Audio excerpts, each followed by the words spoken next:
Now it is recordings class अभी अब record हो रहा है पूरी तरह से। तो आज का हमारा टॉपिक क्या है? Science and technology. ठीक है, जैसा कि मैंने कहा। शेयर कीजिए सर अपना स्क्रीन। हाँ, मैं कर रहा हूँ।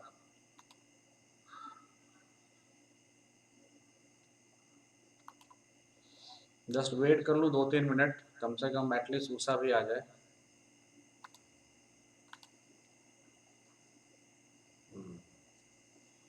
जस्ट वेट फॉर, तैयारी चल रही ठीक ठाक से।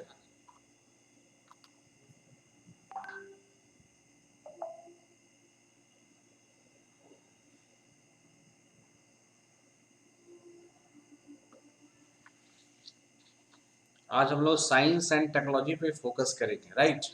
कि साइंस एंड टेक्नोलॉजी क्या होता है, साइंस एंड टेक्नोलॉजी का किस तरह से विकास हमारे भारत में देखने को मिला है, और फिर भारत की जो राष्ट्रीय साइंस एंड टेक्नोलॉजी की जो पॉलिसी है वह किस तरह से डेवलपमेंट मोड में आई है, पहली पॉलिसी कब बनी है, और अभी जो पॉलिसी है वो क्या है, और कोविड-19 के दौरान जो एक विशेष पॉलिसी लाई गई थी लाइवलीहुड को सेव करने के लिए, उस पर भी हम लोग बात करेंगे थोड़ी देर में just. Okay, so eminent tutorials आप साइंस एंड टेक्नोलॉजी की क्लासेस में हैं। Enlight your career with us, so get class from expert and experienced faculties. We have covered the entire focus syllabus, working on your efficiency, getting you ready as per your levels, ranking your potentials. Okay, who I am's, you know very well. Just this book is needed as a reference mode for your futures. Okay, so science and technology के class में हम लोग focus कर रहे हैं। जैसा कि आपको पता है कि जो साइंस एंड टेक्नोलॉजी की जो होती है ये काफ़ी इम्पोर्टेंट होता है, और इसमें नंबर बिल्कुल ही नहीं कटते हैं। अगर आपने सही तरीके से इसको लिख दिया है और इसमें नंबर कहीं नहीं कटते हैं। और रीज़न क्या होता है कि जो साइंस एंड टेक्नोलॉजी का जो डेवलपमेंट है, यह डेवलपमेंट काफ़ी पुराना नहीं है। काफ़ी पुराना नहीं होने की वजह से इसमें लेटेस्ट जो डेटा है वह डेटा का इम्पोर्टेंट हो जाता है। और यह लेटेस्ट डेटा जो है, जितने भी एग्जामिनर्स होंगे खासकर साइंस एंड टेक्नोलॉजी को चेक करते रहते हैं, उनके पास डेटा होता है। तो अगर आप डेटा को लिख देते हो तो उनके पास भी डेटा का अनुभव है। इसकी वजह से आपको मार्क्स जो है वो प्योर मार्क्स मिलने की संभावना बढ़ रही है। और ये सबका ड्रॉबैक्स होता है, जितने लोग तैयारी करते हैं उन सबों का ये ड्रॉबैक्स होता है कि उनका यहाँ पे भी ध्यान नहीं जाता है। क्योंकि मोस्टली जितने लोग भी तैयारी करते हैं उनका ध्यान होता है हिस्ट्री पे, पॉलिटी पे, ज्योग्राफी पे। ये 3 फोकस एरिया होता है। बट इन 3 फोकस एरिया में काफ़ी कंपटीशन को देखते हुए इस एरिया से अगर आप जाओगे तो आपको थोड़ा-सा रिलीफ महसूस होगा, और आपके मार्क्स भी तेज़ी से बढ़ रहे होंगे। क्योंकि इसमें जो मार्क्स होते हैं वो सैचुरेशन पॉइंट पे होते हैं, इनमें जो मार्क्स होते हैं वो सैचुरेशन पॉइंट पे होते हैं। अगर आपसे पूछ जाए कि राष्ट्रपति के कार्यों का वर्णन करें तो मार्क्स फिक्स है, उससे ज़्यादा वो नहीं देगा आपको। उसको कुछ नहीं देखना है, आपने देखा और आपको एवरेज मार्किंग दे दिया। आपने अगर किसी हिस्ट्री के बारे में पूछा है तो एवरेज मार्किंग दिया और देख लिया। देखने की कोई बात नहीं होती, देखने की बात साइंस में है, साइंस एंड टेक्नोलॉजी में है, फिर आपके इकोनॉमिक्स पोर्शन में है। आइए हम टर्म को यूज़ करते हैं कि साइंस होता क्या है और टेक्नोलॉजी होता क्या है, फिर दोनों में डिफरेंस क्या है। इस डिफरेंस को आगे बढ़ते हुए भारत में सबसे पहले साइंस एंड टेक्नोलॉजी की पॉलिसी कब बनी, और फिर इसको कैसे कैसे डेवलपमेंट किया जाए। क्योंकि एक क्वेश्चन मेरे मन में आता है कि भारत में या पूरी दुनिया में विज्ञान और प्रौद्योगिकी के विकास पर अपना प्रकाश डालें। यह क्वेश्चन एक बड़ा इंपॉर्टेंट क्वेश्चन बनने की पॉसिबिलिटीज है। यह पूछ देगा कि इंडिया के अंदर साइंस एंड टेक्नोलॉजी में किस तरह से डेवलपमेंट हुआ है, उस पर अपना प्रकाश डालिए। तो अगर प्रकाश डालिए बोल दे, या फिर साइंस एंड टेक्नोलॉजी पे आपको ऐसे भी लिखने आ सकता है, तो ये सभी चीज़ों में ये आपको मदद करेगा। तो आइए देखते हैं साइंस क्या होता है। क्या आपको नॉलेज है what is science and what is technology?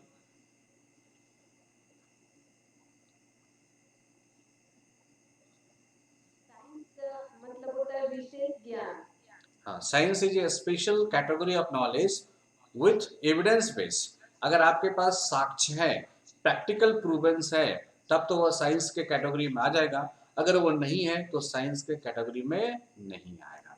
So science is the pursuit and application of knowledge and understanding of the natural and social world following a systematic methodology based on evidences. तो evidence के base पर आधारित, आप कहते हैं ना, कई बार आपने पढ़ा होगा प्री क्लासेस में पढ़ा होगा, जो सिस्टमेटिक ज्ञान को या सिस्टमेटिक नॉलेज को हम लोग विज्ञान कहते हैं, आपने पढ़ा होगा।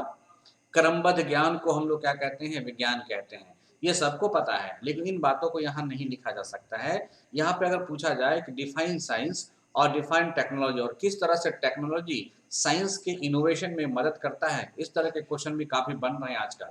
तो science is the pursuits and application of knowledges and understanding of the natural and the social world following the systematic methodology based on evidences. विज्ञान शास्त्र के आधार पर एक व्यक्ति व्यवस्थित कार्य प्रणाली के बाद प्राकृतिक और सामाजिक दुनिया के ज्ञान और समझ की खोज खोज है लिख सकते हैं, या खोज का अनुप्रयोग है, या आप लेटेस्ट वर्जन में लिख सकते हो science is defined as a system of knowledge. यह नॉलेज का एक सिस्टम है related to the physical world, जिसका भौतिक वर्ल्ड से, भौतिक दुनिया से काफी लगाव है, and the phenomena related to this physical world. It is an unbiased observation that explain the fundamental law of nature. ये बिल्कुल अनवायस होता है, इसमें किसी प्रकार का वायसनेस नहीं होता है।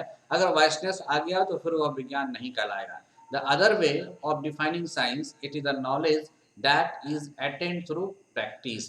जो प्रैक्टिकल नॉलेज हो या प्रैक्टिस के थ्रू आप नॉलेज को अटेंड करते हैं, मतलब उस पर आपका पूर्ण रूप से कॉन्फिडेंस लेवल आ जाता है, अनवाइसनेस उसके अंदर नहीं है, है, तब समझिए कि वह क्या है, विज्ञान है। अगर आप बात करते हो टेक्नोलॉजी की, तो प्रौद्योगिकी मानव जीवन के व्यवहारिक उद्देश्य के लिए विज्ञान ज्ञान का ही अनुप्रयोग है।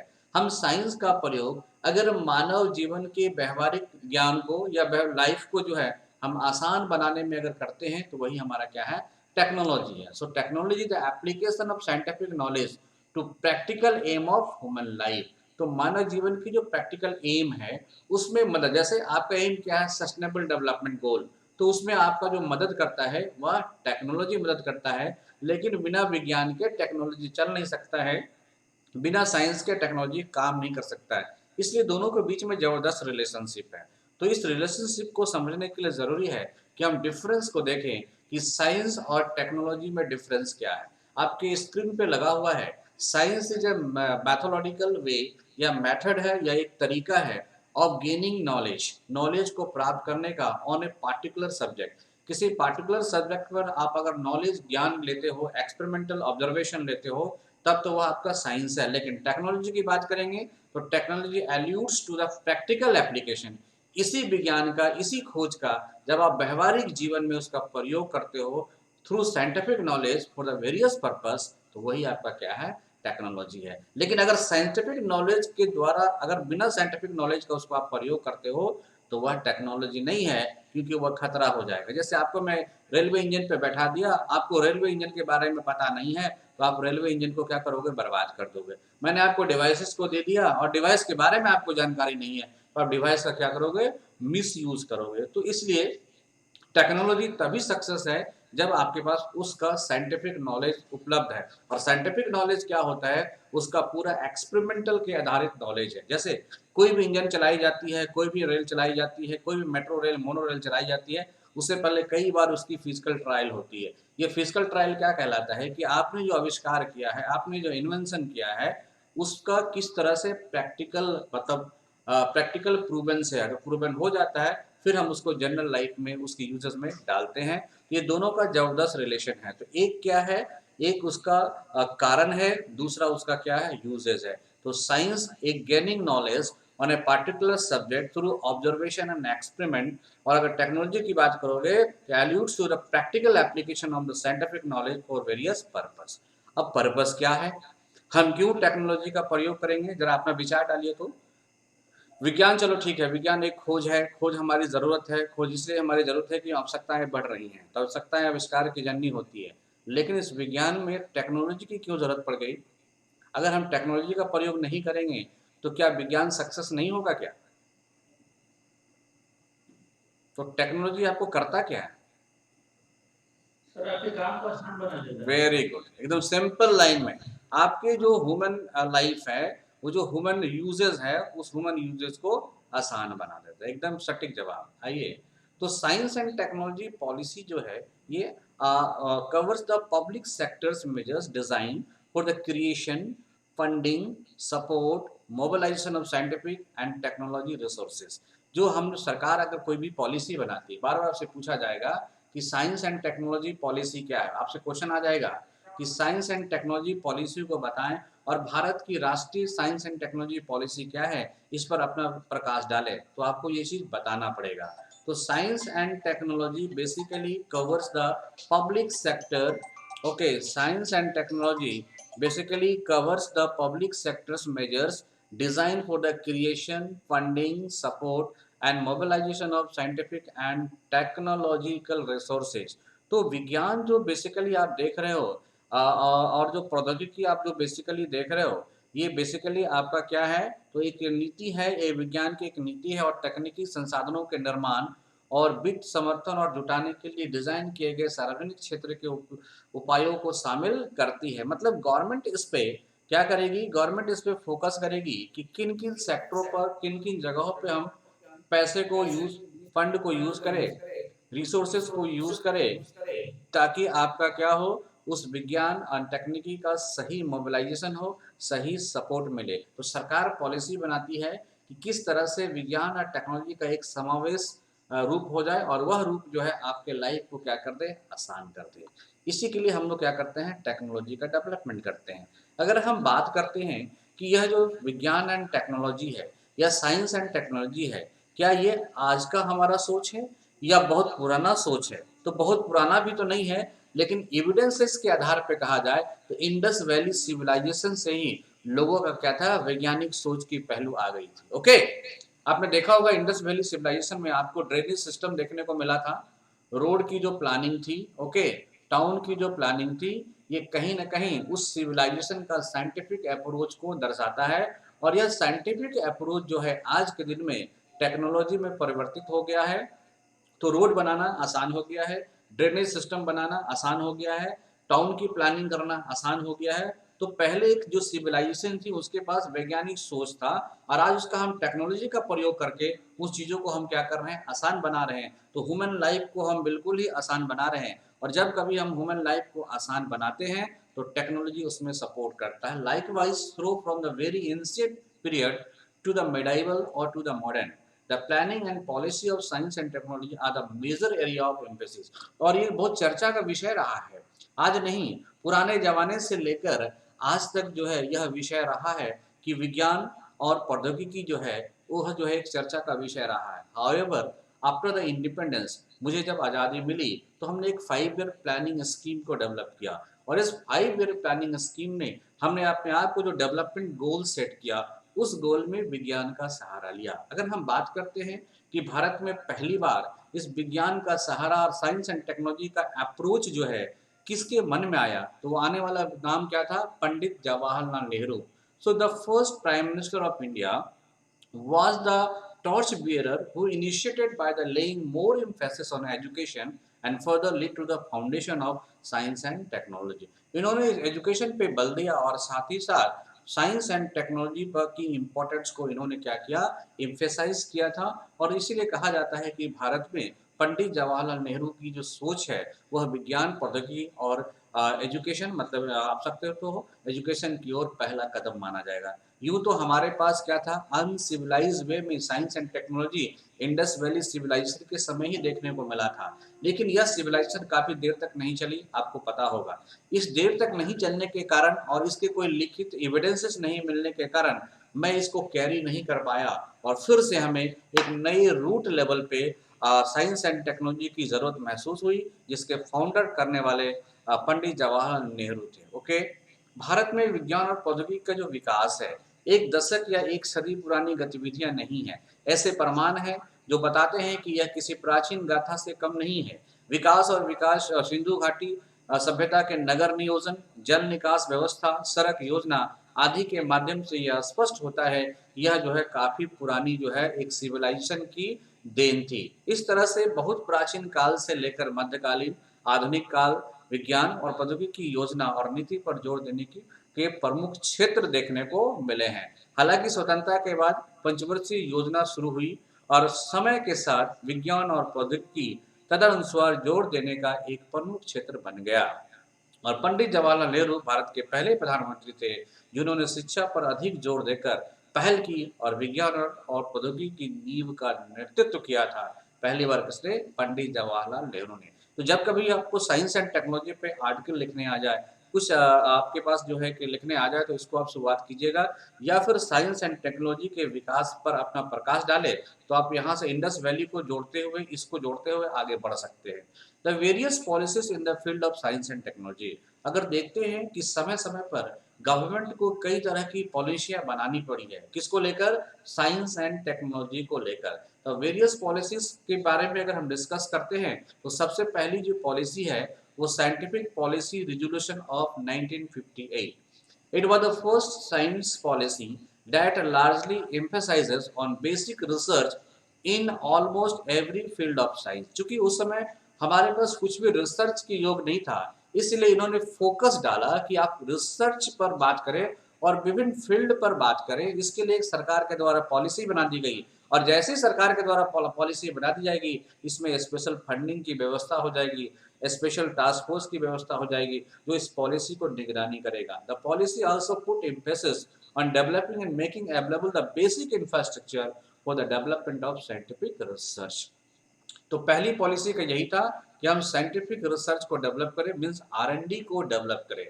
1958 का वैज्ञानिक नीति का संकल्प है, यह पहली वैज्ञानिक नीति थी जिसने विज्ञान के लगभग हर क्षेत्र में बुनियादी शोध पर बड़े पैमाने पर जोर दिया, और नीति में वैज्ञानिक अनुसंधान के विकास के लिए बुनियादी ढांचों को विकसित करने और उपलब्ध कराने पर भी जोर दिया गया था। Means 1958 was the basic policies which was made by the Indian government which focused on the infrastructure or the basic infrastructure development of science and research। Clear है?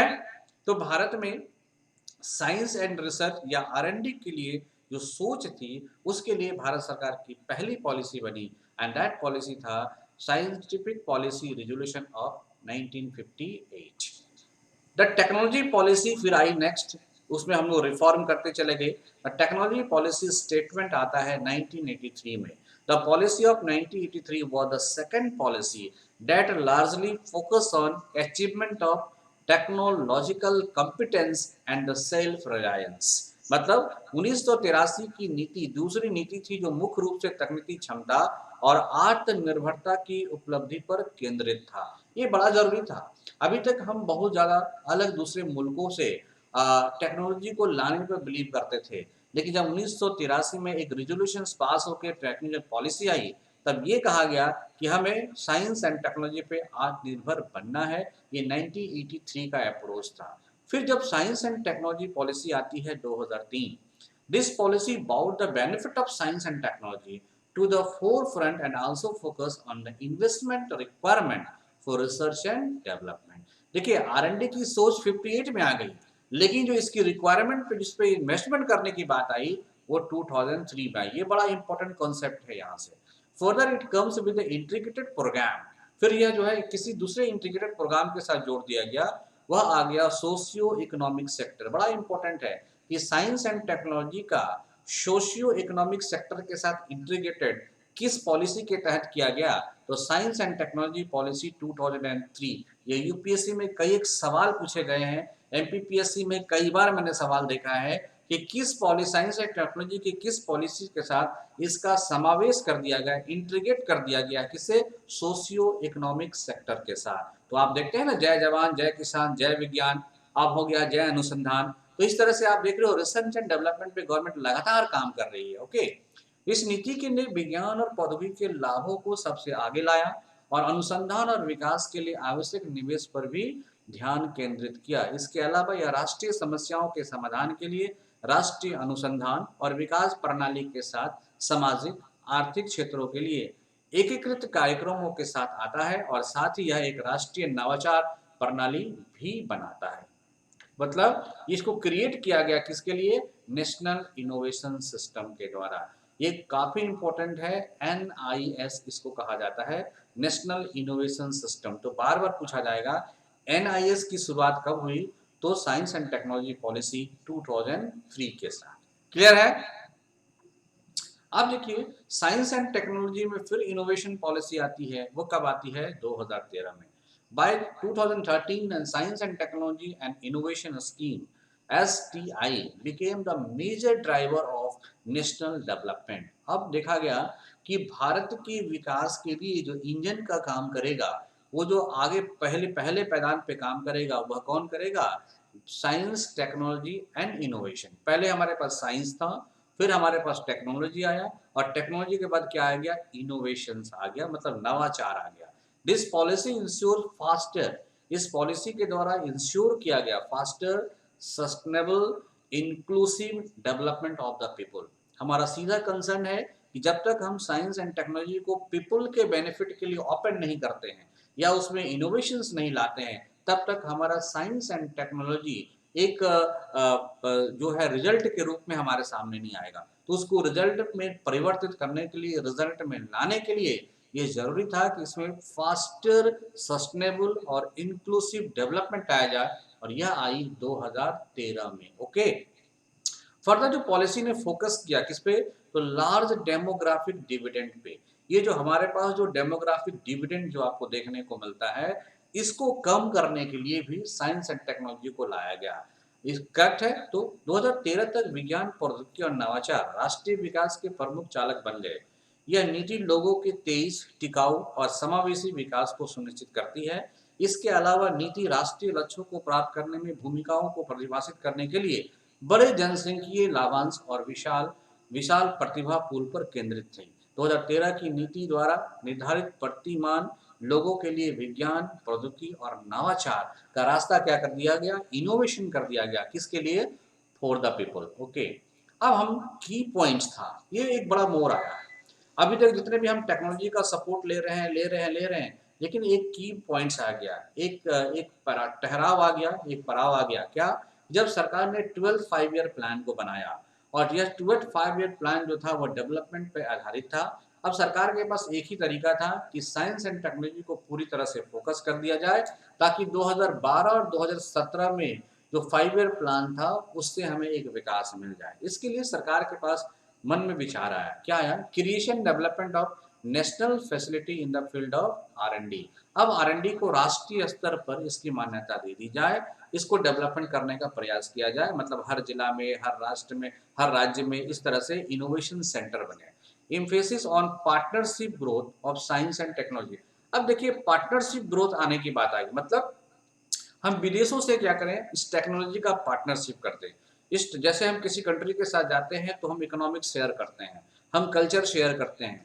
तो 12th 5 ईयर प्लान में जब डेवलपमेंट प्लान रखा गया तो उसका सीधा मतलब आ गया कि हम टेक्नोलॉजी, या इस टेक्नोलॉजी में हम क्या करें? फॉरेन इन्वेस्टमेंट को अलाउ कर दें, या टेक्नोलॉजी को दूसरे मुल्क के साथ हम क्या करें? शेयर कर दें। तो large scale investment into mega science project, तो जो बड़े बड़े मेगा साइंस प्रोजेक्ट थे उस पर लार्ज स्केल इन्वेस्टमेंट को ओपन कर दिया गया at the creation of research and development infrastructure in India as well as abroad. और भारत की भी जो टेक्नोलॉजी है वो भी दुनिया के सामने आने लगी धीरे धीरे। मीन्स ये 12th प्लान के अप्रोच के बाद भारत जो है पूरी दुनिया में एक साइंस एंड टेक्नोलॉजी के रूप में कदम को बढ़ाना शुरू कर दिया, और अपनी ग्लोबल अप्रोच को बढ़ाना शुरू कर दिया। ये जरूरी था, क्योंकि जब तक आप ग्लोबल अप्रोच की ओर मूव नहीं करते हैं तब तक आप में इनोवेशन का आइडिया नहीं आता है, रिफॉर्मेशंस नहीं आता है। क्योंकि जैसे आप ग्लोबल अप्रोच की ओर मूव करेंगे तो आप में चुनौतियां आएंगी। इस चुनौतियों से निपटने के लिए ये ज़रूरी था कि क्रिएटिविटी लाया जाए, राष्ट्रीय स्तर पर R&D को सेटअप किया जाए, और आपके साइंस एंड टेक्नोलॉजी और उनके इंफ्रास्ट्रक्चर डेवलपमेंट को पूरी दुनिया के सामने लाया जाए। यह कमाल 12वीं पंचवर्षीय योजना में दिया गया था। अब देखिए, सरकार गठन करती है national council for science and technology communication, emphasis on the following की पॉइंट्स। अब देखिए, अगर आपके पास साइंस एंड टेक्नोलॉजी है और आप चाहते हैं भारत के कोने कोने तक साइंस एंड टेक्नोलॉजी जाए, इसके लिए आपके पास एक ही माध्यम है, वो है इंफॉर्मेशन टेक्नोलॉजी। जब तक आप इंफॉर्मेशन के माध्यम से लोगों तक आप नहीं जाएंगे तब तक आपके पास साइंटिफिक थिंकिंग का प्रमोशन नहीं होगा, वैज्ञानिक सोच को बढ़ावा नहीं दिया जा सकता है। सोच क्या होगी? केंद्रित हो जाएगी। सोच किसी खास वर्ग के पास केंद्रित हो जाएगी। और सूचनाओं का पर अधिकार ही है कि आप हमसे मिले हुए हैं या हम आपसे मिले हुए हैं। हो सकता है हम आपसे नहीं मिल पाते अगर ये सूचना नहीं होती, ये सूचना का तंत्र नहीं होता, इंटरनेट नहीं होता, नहीं तो फिर आप घर बैठे हमारे से क्लास नहीं कर पाते। और कितनी अच्छी बात है कि आप वह चीज़ों को जान लिए जो चीज़ आपको जानना चाहिए था, अदरवाइज आप शायद इससे अछूता रह जाते और फिर अपने एक अच्छे भविष्य की कामना नहीं भी कर पाते। तो national council for science and technology communication ने बल दिया ऑन द फॉलोइंग की पॉइंट्स। क्या कहा इन्होंने? Promote scientific thinking. देखिए आपसे क्वेश्चन ये पूछ सकता है, एनसीएसटी के गठन और उनके द्वारा किए गए कार्यों पर अपना प्रकाश डालें, क्योंकि यह नेशनल काउंसिल है इसलिए क्वेश्चन पूछा जा सकता है। और नेशनल काउंसिल की आगे हम लोग इसको करंट के साथ जोड़ेंगे, कब कब बैठकें हुई हैं, अभी लेटेस्ट में कब बैठक हुई है और उसमें किस चीज़ों को ऐड किया गया, किस तरह से हेल्थ को भी टेक्नोलॉजी के साथ जोड़ा गया है, ये भी हम लोग चर्चा करेंगे। सो प्रमोट द साइंटिफिक थिंकिंग, अपनी जो वैज्ञानिक सोच है उसको प्रमोट करना चाहिए। Promote and spread the significance of science and technology, और इसकी जो महत्व है, इसकी जो इम्पोर्टेंट है, किसकी? साइंस एंड टेक्नोलॉजी को, ये मासेस नेशनली, मतलब ये बल्क मात्रा में डिफरेंट डिफरेंट मीडियम से, जैसे टीवी के माध्यम से, डिजिटल मीडिया के माध्यम से, प्रिंट मीडिया के माध्यम से पीपुल टू पीपुल क्या हो, कनेक्ट हो, उस पर विचार हो, उस पर संवाद हो, उस पर फीडबैक हो। इम्पेसिस ऑन ट्रेनिंग, साथ ही साथ हम डिजिटल ट्रेनिंग दे सकते हैं, किसका? टेक्नोलॉजी एंड कम्युनिकेशन का। Development and development of the science and technology software, हम ऐसे सॉफ्टवेयर डेवलप करते चले, फ्लेक्सिबल सॉफ्टवेयर डेवलप करते चले कि साइंस मींस एसटी और पीपल के बीच का जो खाई है वो बिल्कुल कम हो जाए, जिसका अभी आप बिल्कुल नमूना आप देख रहे हैं। Focus on national children science Congress, ये बड़ा इंपॉर्टेंट था कि अगर बच्चे जो होता है, देखिए आपने अगर एक पोएम पढ़ा होगा विलियम वॉट्स का, उसने कहा था child is the father of man. पढ़ा है कि नहीं आपने? जो बच्चे जो होते हैं वो जो मैन होते हैं उसको पिता होते हैं।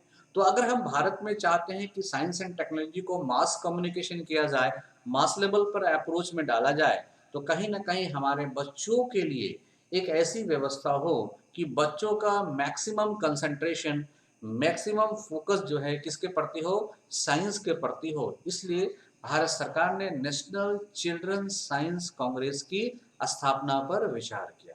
तो राष्ट्रीय विज्ञान और प्रौद्योगिकी संचार परिषद इन प्रमुख बिंदुओं पर बल देती है, क्या?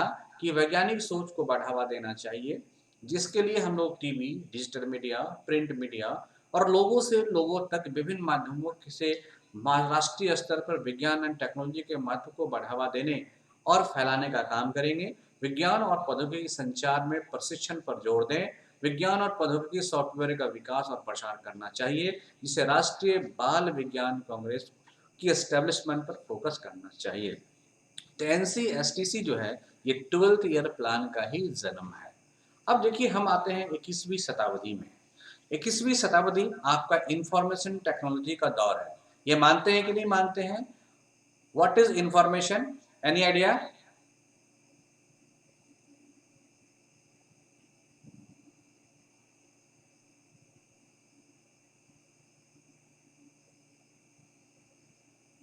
कोई आइडिया आप लोगों के पास? इंफॉर्मेशन क्या है?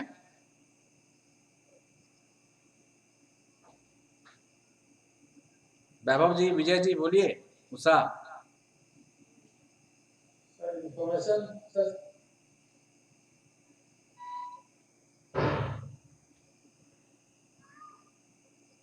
डेवलपमेंट के लिए जो भी है इंफॉर्मेशन लोगों तक पहुंचना। कैसा इंफॉर्मेशन? तो सूचना का आदान प्रदान सर। सूचना का आदान प्रदान हुआ, ये तो होगा कम्युनिकेशन। Yes sir. लेकिन कम्युनिकेशन और इंफॉर्मेशन में अंतर है। आप जो बोल रहे हैं वो कम्युनिकेशन हुआ, और इंफॉर्मेशन हुआ कि वैसे वैसी सोच, वैसी अवधारणाएं जो कि इस पार्टिकुलर के विकास के लिए सार्थक हो, इसका इस जगह से इस जगह कम्युनिकेट होना, दैट इज इंफॉर्मेशन। ओके? अगर इससे विकास से संबंधित नहीं है तो उसको इंफॉर्मेशन में शामिल नहीं करें। सर इसे अभी मैं बोल रहा था सूचना। हाँ, आप जो बोल रहे हैं सूचना है, और मैं जो आपको बता रहा हूँ वो इंफॉर्मेशन है। ये सर, ये जो आप बता रहे हैं बिल्कुल बता रहे हैं, जो आप बता रहे हैं जैसे हाँ, तो हमारी इंफॉर्मेशन हो जाता है। Right, very good. और ये अच्छा आपका क्या है? कम्युनिकेशन हुआ। तो 21st century has become to known at the era of information technology. 21वीं शताब्दी जो आई वो एक युग लेके आया, किसका? इंफॉर्मेशन टेक्नोलॉजी का। It is the key driver of economic growth. आपसे पूछा जाएगा, इसको इकोनॉमिक्स में भी लिखिएगा कि जो इकोनॉमिक्स के जो की ड्राइवर हैं आज के डेट के लिए वो कौन है? तो क्या बोलिएगा आप? Information technology. इस बिना सूचना के आप कभी कॉम्पिटिट हो ही नहीं पाएंगे, और जब तक आप कॉम्पिटिट नहीं हो पाएंगे तब तक आप अपने अंदर इनोवेशन नहीं लाएंगे, और इनोवेशन नहीं लाएंगे तो डेवलपमेंट तो नहीं हो सकता है। यस या नो? तो driver of economic growth of not only a nation but rather in the whole world.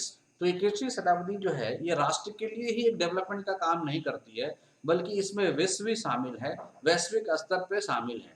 The growth and progress of every sector of the country today depend on the level of information technology. जिस भी country का level of information technology बहुत मजबूत है, उनके यहाँ growth से कोई नहीं रोक सकता है, क्योंकि जो हमारे पास डेमोग्राफिक डिविडेंड है उसको सबसे ज़्यादा कैचअप करने का काम करती है इंफॉर्मेशन टेक्नोलॉजी। तो 21वीं सदी को सूचना प्रौद्योगिकी के युग के रूप में जाने लगा है। यह न केवल एक राष्ट्र बल्कि पूरे विश्व के आर्थिक विकास का प्रमुख चालक है। आज देश के हर क्षेत्र का विकास और प्रगति सूचना प्रौद्योगिकी के स्तर पर निर्भर करता है। सूचना प्रौद्योगिकी अब सबके पास है। अब यह देखना है 21वीं सदी में कि सूचना प्रौद्योगिकी का कौन सा क्वालिटी आपके पास है। मेरी बात समझ में आ रहा है? पहले किसी के पास पानी नहीं था, अब सबके पास पानी है। तो अब जरूरत है कि स्वच्छ पानी किसके पास है? तो ये जरूरी चीज है। अब देखिएगा मीनिंग ऑफ इंफॉर्मेशन टेक्नोलॉजी। जो हम 21वीं शताब्दी में इंफॉर्मेशन टेक्नोलॉजी को समझने का प्रयास करते हैं, इसका मीनिंग क्या है और फिर इस टेक्नोलॉजी का कितने सेक्टरों में हम लोग उपयोग करते हैं। तो देखिए, the technology which is exclusively design to store, process and transmit information. जो पहले तो आप इंफॉर्मेशन को डिजाइन कीजिएगा, स्टोर कीजिएगा, फिर कम्युनिकेशन के द्वारा ट्रांसमिट कीजिएगा, is known as the information technology. The following diagram जो है आपको बताता है basic and application of information technology. देखिए, ई लर्निंग इंफॉर्मेशन टेक्नोलॉजी है, building modern society information technology है, गुड गवर्नेंस इंफॉर्मेशन टेक्नोलॉजी है, human rights right to information, अब देख रहे हैं ह्यूमन राइट्स के तहत आ गया, मानवाधिकार, digital literacy movement, technological advancement. सो इंफॉर्मेशन टेक्नोलॉजी के इतने डाइवर्सिफाई अप्रोच है, ये बेसिक अप्रोच है, इसके बाद भी कई तरह के अप्रोच है। लेकिन आप चाहते हैं कि गुड गवर्नेंस हो, जिसके सुशासन आपको पढ़ना भी है ना, पॉवर्ड में आपको पढ़ना है गुड गवर्नेंस, तो वहां भी आप इसका सपोर्ट ले सकते हैं कि गुड गवर्नेंस जो है, गुड गवर्नेंस तभी तक गुड गवर्नेंस हो सकती है जब आपके गवर्नमेंट की एक एक इंफॉर्मेशन आपके समाज के अंतिम व्यक्ति तक पहुंचे, और समाज के अंतिम व्यक्ति तक रियल रूप में पहुंचने का बात कौन करेगा? सूचना एवं तकनीकी। पहुंचता तो है, पहले भी पहुंचता था, लेकिन रियल नहीं पहुंचता था, वो मॉडिफाइड होकर पहुंचता था। लोग अपनी जरूरत के हिसाब से प्रधानमंत्री की बातों को आपके सामने रखते थे, करेक्ट और नॉट? लेकिन आज क्या है, वो जो प्रधानमंत्री बोल रहे हैं, मन की बात डायरेक्ट आप सुन रहे हैं, there is no middle man. और जब मिडिल मैन नहीं है तब आपको कोई बुर्बक नहीं बना सकता है। तो ये जो सूचना है, ये गुड गवर्नेंस का जबरदस्त नमूना है। अगर सूचना नहीं होती तो रियल इंफॉर्मेशन का शेयर नहीं होता। इंफॉर्मेशन ज्यादा, लेकिन it may be pirated, it may be dubbed, anything will be there. लेकिन ये क्या है, रियल इंफॉर्मेशन आपको पहुंच रहा है।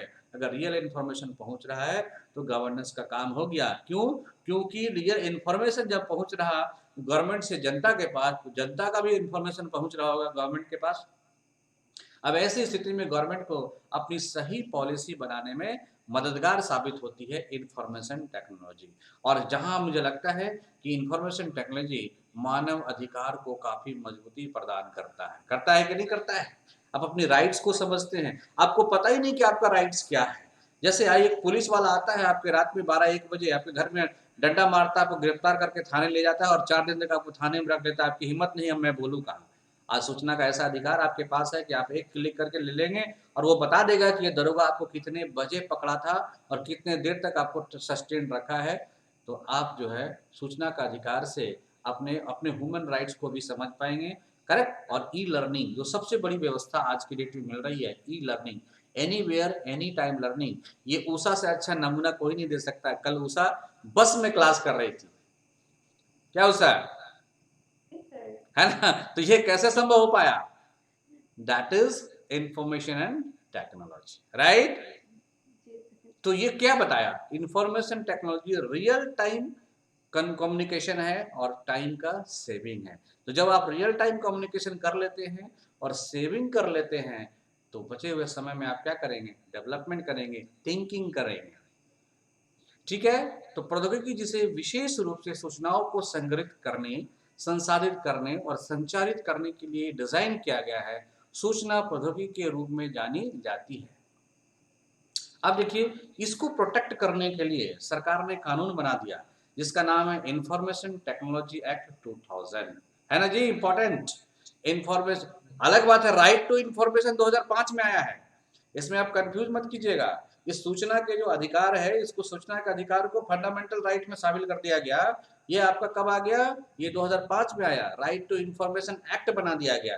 लेकिन यह इंफॉर्मेशन टेक्नोलॉजी एक्ट है, मतलब भारत का कोई भी नागरिक जो है इस सूचना तकनीकी से छूटा ना रहे। एक्ट बनाने का मतलब ही है हर नागरिक को सूचना एवं प्रौद्योगिकी से जोड़ना चाहिए, यही एक्ट का प्रावधान होता है। By understanding the growing demand and application of information technology, the Government of India passes the Bill of Information Technology in 2000, which came to be known as the Information Technology Act 2000। हो सकता है आपके MCQ में पूछ दे कि information technology act 2000 कब आया भाई, तो आप बताओगे एक्ट क्या है? 2000। It facilitates e-governance, e-commerce by providing equal legal treatment to users। सबको समान कानूनी अधिकार मिल सकता है, सबको समान एक पैमाना मिल सकता है। It made provision to accept electronic record and digital signature. It gave the legal approval to electronic business transaction. It act instruct bank to maintain electronic record and facilitates electronic fund transfer. It also set up a cyber law appellate tribunals। ये इसलिए important है, आपसे पूछा जाएगा और कई बार पूछा गया एग्जामिनेशनों में कि सूचना एवं तकनीकी जो है, जो सरकार इसे कानून के रूप में बना दिया है, क्या यह जरूरी था, या सूचना एवं प्रौद्योगिकी के जो एक्ट बना है इसे कानूनी रूप दिया गया है, इससे क्या हमारे समाज को लाभ मिल रहा है, और क्या आज के विकास भरे या विकसित होते हुए समाज में या विकसित होते हुए राष्ट्र में या सूचना एवं तकनीकी की क्या महत्वपूर्ण भूमिका होगी। और ये हर जगह आप लिख सकते हो। इस सूचना एवं तकनीकी की भूमिका यही नहीं है, एग्रीकल्चर में भी है, सूचना एवं तकनीकी की भूमिका यही भी नहीं है, आपके इकोनॉमिक्स में भी है, साइंस में भी है, एवरीवेयर सूचना एवं तकनीकी को आप डाल सकते हो। जैसे अंग्रेज बोलता है ना सॉरी सॉरी, हर जगह आप यूज कर सकते हो। उसी तरह से इंफॉर्मेशन टेक्नोलॉजी एक्ट जो है यू कैन यूज एनीवेयर। आप जिस भी चीज का ऐसे लिखो, जिस भी चीज का ड्राफ्टिंग लिखो, जिस भी चीज का आंसर लिखो, इस सूचना तकनीकी को डाल सकते हो। और समाज के हर एक क्षेत्र पे, चाहे वह रूट लेवल पे डेवलपमेंट हो, आप पुअर को अपलिफ्ट करने की बात हो, कहीं भी हो, सूचना एवं तकनीकी जो है वो सबसे आगे रहता है कि नहीं रहता है? इसलिए इस फैक्ट को आप you can use anywhere. Okay, सूचना प्रौद्योगिकी अधिनियम 2000 यह उपयोगकर्ताओं को समान कानूनी व्यवहार प्रदान करके ई गवर्नेंस और ई कॉमर्स की सुविधा प्रदान करता है। आप पूछ देगा कि ई गवर्नेंस या ई कॉमर्स के व्यवहारिक रूप में सूचना एवं प्रौद्योगिकी की भूमिका का वर्णन करें। ऐसा ही क्वेश्चन लिखता है सीधा का सीधा कि ई गवर्नेंस या ई कॉमर्स को व्यवस्थित करने के लिए या इसको सुचारू रूप से चलाने के लिए सूचना एवं प्रौद्योगिकी का वर्णन करें, तो आप उसमें एक्ट को लेते हुए आगे बढ़िएगा। Area covered by information technology, आप देख रहे हैं कि इंफॉर्मेशन टेक्नोलॉजी के द्वारा कौन कौन सा एरिया कवर किया गया है। ये जो एरिया है इसका नाम है इलेक्ट्रॉनिक्स, दूसरा नाम है इलेक्ट्रॉनिक्स टेक्नोलॉजी। ओके, इसी दो एरिया पे हम लोग काम करते हैं और इसी दो एरिया से हम लोग सूचना एवं प्रौद्योगिकी को आगे बढ़ाते हैं। अब इलेक्ट्रॉनिक्स क्या है? The purpose of using the term electronics is to enumerate all those devices that we use in our everyday life such as watches, TVs, stereo system and many more. Further, the electronic devices are used in the design, manufacture, sales and repair of all faculty products।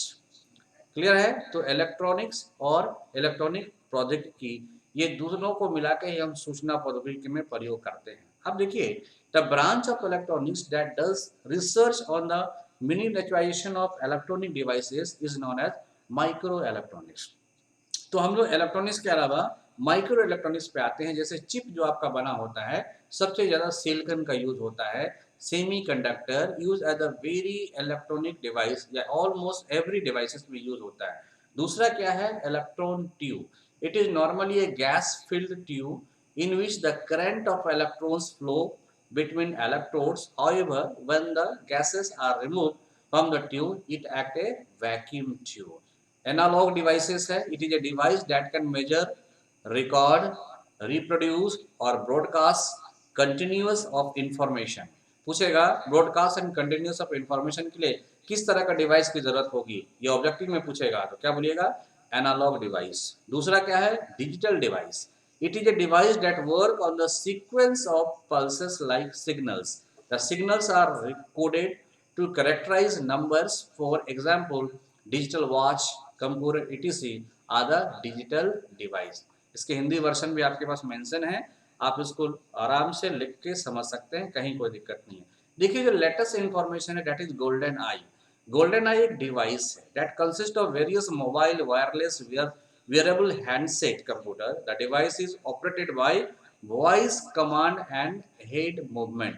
ये जो voice command आप जो बोलिएगा उसके हिसाब से ये move करेगा, इसे हम कहते हैं गोल्डन आई डिवाइस. ये इलेक्ट्रॉनिक्स का 21वीं सदी का एक बेहतरीन डिवाइस माना जाता है. फिर DNA robot. It is a device that possibly can treat deadly disease including cancer. बार बार पूछा जाता है कि कैंसर के यूज में किस तरह का इलेक्ट्रॉनिक डिवाइस यूज करते हैं, उसका नाम है DNA robot. The technology is being research and developed. E-writer. It is a technology that translates handwriting into a plain text on the screen. This is a different handwriting recognition software that sends handwriting and transfer the written text on the screen in the same format. इसकी Hindi version भी है. अब हम लोग latest आते हैं LCD. LCD के बारे में आप देखिएगा, लिक्विड क्रिस्टल डिस्प्ले है, LED है, लाइट इमिटिंग डायोड्स है, इंस्क्रिप्शंस टेक्नोलॉजी है, टेलीकम्युनिकेशंस है, फाइबर ऑप्टिक्स है, इंटीग्रेटेड सर्विस डिजिटल नेटवर्क है. फिर आपके सामने आ जाता है कंप्यूटर्स, और कंप्यूटर में आज के डेट में सबसे इंपॉर्टेंट है क्लाउड कंप्यूटिंग्स. क्लाउड कंप्यूटिंग जो टेक्निक्स है ये काफ़ी रिमोट सेंसिंग एरिया में नेटवर्क को कम्युनिकेट करने में काफ़ी मदद करता है. ओके, तो this is all are the your science and technology first class. ये साइंस एंड टेक्नोलॉजी की पहली क्लास थी. मीन्स जब next class science and technology की होगी उसमें हम लोग देखेंगे भारत सरकार की राष्ट्रीय policy, means national policy, NATIONAL, national policy of science and technology. और इकोनॉमिक्स में देखेंगे नेशनल इनकम. ठीक है, नेशनल इनकम, ये दो हो गया. और साइंस में हम लोग देखेंगे लाइफ साइंस. क्या देखेंगे, लाइफ साइंस. तो एक पड़ाव आपका यहाँ पे पार होता है सारे चीज़ों का, जैसे कि मैंने आपको science, science and technology, economics के बारे में बताया मैंने आपको. फिर शायद ज्योग्राफी नहीं बताया था ना, चलो अब ज्योग्राफी बाद में देखते हैं. इन सब चीज़ों का आपका फंडामेंटल क्लियर हो गया है. इन सबों में क्या विषय वस्तु हो सकती है, किस तरह की अप्रोच रहेगी हमारी क्लासेस की, दैट इज ओवर. और इस पर रिलेटेड जितने भी MCQ बनते हैं वो आपको आज से 9 बजे रात से 9 PM या 10 PM जो भी जितना बजे हमारी टेक्निकल टीम डाउनलोड कर दे, यह आपको मिल जाएगा. आप जाके फ्री दे सकते हैं. और वो बिल्कुल क्या है, वो हिंदी में आपका MCQ है. चूँकि आप लोग हिंदी वाले स्टूडेंट हैं इसलिए MCQ हिंदी में बेसिक सा यूनिट से रिलेटेड MCQ है. 20 क्वेश्चन मैंने ऑलरेडी दे रखा है उसको, और वो डिज़ाइन करके आपको पुट कर देगा ऐप्स में. ऐप्स में जाके आप आंसर दीजिए और अपना मार्क्स को देखिए. मार्क्स हमारे पास भी आ जाएगा, रिकॉर्डेड रहेगा, और देखूंगा कि आपका डेवलपमेंट कैसे होता है. ठीक उसी तरह से आपको ऐप्स में जो है क्वेश्चंस भी दे दिया करूंगा ताकि आप उसका आंसर लिखना शुरू करें. देखिए साइंस एंड टेक्नोलॉजी से बहुत क्वेश्चन बनता है. ये भारत के या राष्ट्रीय विकास में साइंस एंड टेक्नोलॉजी की भूमिका का वर्णन करें तो आप उसमें इंफॉर्मेशन टेक्नोलॉजी को डाल सकते हैं, है ना, कम्युनिकेशन क्लाउड कंप्यूटिंग को डाल सकते हैं. इस तरह के डिवाइसेस को आप वहाँ पे प्रयोग कर सकते हैं साइंस एंड टेक्नोलॉजी के कंसर्न. ठीक है, कुछ और बचे हुए हैं जिसको हम लोग मीन्स कल इसको करके नेशनल पॉलिसी तक ले आके शिफ्ट कर देंगे. ठीक है, बराबर है. सर एक चीज है, जैसे लैंग्वेज जो होता है, जैसे हिंदी मीडियम और इंग्लिश मीडियम, तो इसमें सारा 3, 4, 5, 6 पेपर इंग्लिश में लिखना होता है, या कि हो सकता है कि कोई हम 2 पेपर जो है इंग्लिश में और हिंदी में लिख सकते हैं? आप जिस पेपर को लिखिएगा उस पेपर में आपके पास लैंग्वेज मांगेगा, वहाँ पे आप यूज कीजिए. मान लीजिए कि हम हिस्ट्री सिविक्स हम लिखना चाहते हैं हिंदी मीडियम से और साइंस लिखना चाहते हैं इंग्लिश मीडियम से, आराम से लिखिए, आराम से कोई दिक्कत नहीं, लिखता ही है सर. नहीं सर, सॉरी सर। बोलिए। सर ये पता नहीं एट टाइम क्या बोलिए सर, यूपीएससी में ऐसा नहीं है सर। मैं क्या बोला कि आप उसमें जैसे आप डाल दीजिए इंग्लिश, लेकिन आप जब लिखने चाहे तो आप हिंदी में लिखिए, इंग्लिश में कोई फर्क नहीं पड़ता, नंबर मिलेगा आपको। नहीं सर, वो मेरा नहीं कहना था सर। यूपीएससी में सर अगर एक पेपर को आप लिखते हैं तो आपको सारे पेपर को उसी लैंग्वेज में लिखना है। यहाँ भी वैसा ही कंटेंट है। इनका कहना क्या है ना कि जैसे मान लीजिए कि हम ये इंफॉर्मेशन टेक्नोलॉजी लिख दिए इंग्लिश में और बीच में लिख दिए हिंदी में, ये चलेगा कि नहीं चलेगा, यही कहना है ना। नहीं सर, सारा पेपर बोल रहे थे। ओ मैंने कंप्लीट नहीं, वो आप जिसमें आप डालिएगा वो लिख सकते हैं, ठीक है। जिसमें आपको डालना होगा, जैसे आप फॉर्म भरिएगा मेन का, तो आपको मीडियम ऑफ एग्जामिनेशन पूछेगा वहां पे, तो आप उसको डालना होगा इंग्लिश या फिर हिंदी, ठीक है। आप हिंदी डालिए ना, अगर आप कंफ्यूजन हो रहा है तो हिंदी डालिए, हिंदी में आप ये इंग्लिश लिख सकते हैं, कोई दिक्कत नहीं है। हाँ। साइंस में कुछ टर्म्स यूज कर सकते हैं इंग्लिश में? आराम से करता ही, बिना वो चलेगा ही नहीं साइंस में। वो यूज होता है सर, वो हाँ, नहीं है। वो होना ही। अभी आप जाइएगा ना, अभी लाइफ साइंस पढ़ाएंगे तो ऐसे ऐसे टर्म आएगा जो लाइफ साइंस में आप हिंदी बड़ा मुश्किल है। आप बताइए ना, माइट्रोकोन्ड्रिया को क्या लिखिएगा, माइट्रोकोन्ड्रिया ही लिखिएगा, और जो जांच करता है वो भी कंफर्टेबल है उसी में, माइट्रोकोन्ड्रिया में, ठीक है। तो इसमें कोई दिक्कत नहीं है। मेजर लैंग्वेज का लोचा होता है लैंग्वेज पेपर में, ठीक है। बाकी जगह आप मिक्सिंग कीजिए, कोई प्रॉब्लम नहीं, ठीक है। हिंदी लिखिएगा उसमें इंग्लिश डाल सकते हैं, लेकिन इंग्लिश लिखिएगा उसमें हिंदी नहीं डाल सकते, बस इतना ध्यान रखिएगा। लोग लिखते ही हैं। पिछले बार जो अमीन का हुआ इकोनॉमिक्स में बहुत सारे टर्म लिखा है, संभव नहीं है वो,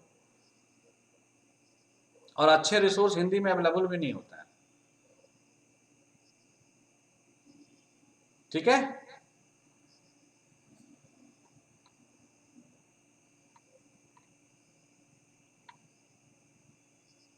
ओके चलिए, फिर कल मिलते हैं हम लोग, ठीक है। हाँ, अभी कल क्लास चलने के बाद फिर हम लोग जितने किए हैं उससे related question, science and technology से बहुत क्वेश्चन बनते हैं, तो इन पे क्वेश्चन, बड़े बड़े क्वेश्चन बनते हैं और अच्छे क्वेश्चन बनते हैं। पूछेगा सीधा कि सामाजिक विकास में या सामाजिक आर्थिक विकास में साइंस और टेक्नोलॉजी की भूमिका का वर्णन करें, खूब धरले से क्वेश्चन बनता है इसमें, ठीक है। इसलिए इस पर लिखने का प्रयास कीजिएगा, लिखने में पीछे मत हटिए, खराब होगा होने दीजिए। अभी हाँ, मैं बता रहा हूँ कि शायद विजय जी ने लिख के भेजा था ना, मैंने उसको चेक किया था। विजय जी एक चीज देखिएगा, आपके जो उसमें है लिखावट में, जो मुझे लगा वो सुधार करना चाहिए, वो ये था कि जैसे आपने मान लो यहाँ पे लिखा, मान लो आपने काइनेटिक एनर्जी लिखा लिखा ना, काइनेटिक एनर्जी, तो इसके नीचे एक अंडरलाइन कर दीजिएगा ऐसे, ठीक है। हमेशा याद रखिएगा, ये अंडरलाइन कर लीजिएगा, और यहां से ऐसे करके मत लिखिएगा, नीचे से लिखना शुरू कीजिएगा। सर अंडरलाइन इसलिए से नहीं किया सर, बीपीएससी वाला हमेशा ये वार्न करता है कि आपको ये नहीं करना है, वो अंडरलाइन नहीं करना है। नहीं, वो नहीं कहता, वो कहता है कि कॉपी में कहीं किसी प्रकार का दाग ना लगाएं।